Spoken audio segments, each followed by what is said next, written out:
Hello, नमस्ते, प्रणाम, हर हर महादेव। हम आप सबके भाई बानी दीपक दीपांशु। आप सभी के स्वागत बाटे भैया हमारे यूट्यूब चैनल दीपक दीपांशु राइटर में।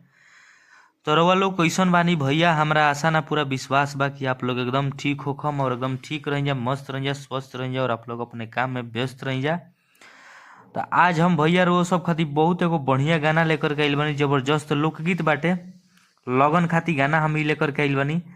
तर्ज बा खून के नदिया, जौन टुनटुन यादव भैया का भी 2 दिन पहले से गाना एकदम ट्रेंड में चलता, वही गाना पर ही गाना लेकर के आइल बानी। तो हमारा आशा ना पूरा विश्वास बा भैया कि हमारी लिखल गाना बनावल वीडियो आप सबके बहुत ही बेहद पसंद है, अच्छा लगी। और आप सबके प्यार दुलार सपोर्ट और आशीर्वाद भैया अपने भाई दीपक दीपांशु और चैनल के आप सब देहब जा। आप सबसे रिक्वेस्ट बा भैया कि अपने भाई के सपोर्ट करी जा और चैनल के आप सब ज़्यादा से ज़्यादा प्यार दी जा।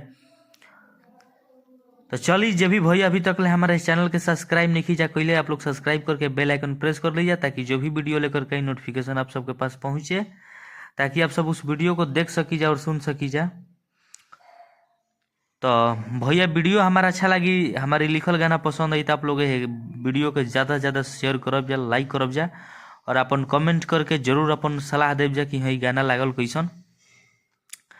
तो चली और वो सबके बता दी कि तर्ज बाटे खून के नदिया, जौन टुनटुन यादव भैया के गाना ई टी सीरीज कंपनी से आइल बाटे, बहुत ही धमाल मचैले बा मार्केट में। वही गाना पर ही हम गाना लेकर के आइल बनी। डिबेट गाना बाटे, आप लोग वीडियो में पूरा बनल रही जा, ध्यान से देखब जा, ध्यान से सुनब जा, मैट्रो समझ में आई। और जे भी भाई के हमसे पर्सनल गाना लिखवाए हो कि या म्यूजिक बनवाए हो कि, तो भाई लोग हमारे नंबर पर संपर्क कर सकता। हम लोग हमारे नंबर डिस्क्रिप्शन बॉक्स और वीडियो की स्क्रीन पर सभी जगह मिल जाई। तो चलिए, अब सबके ज़्यादा समय ना लगते हम मुखड़ा के डमी कह के सुनाओ लगी कहताड़ी।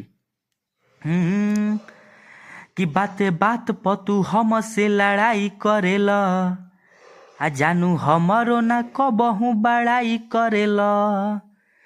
कि बाते बात पतू हम से लड़ाई करेला, आ जानू हमारो ना कबहू बड़ाई करेला। तो लइका कहताने कि लागेलू साचो बढ़िया है जानो, अरे पेन्हेलू जब लाल रंग सोड़िया लागेलू ए सवरिया ए जानो। जब पेन्हेलू तू लाल रंग सोड़िया लागेलू साचो परिया ए जानो।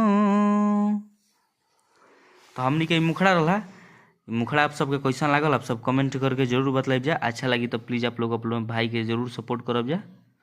चली, धन्यवाद।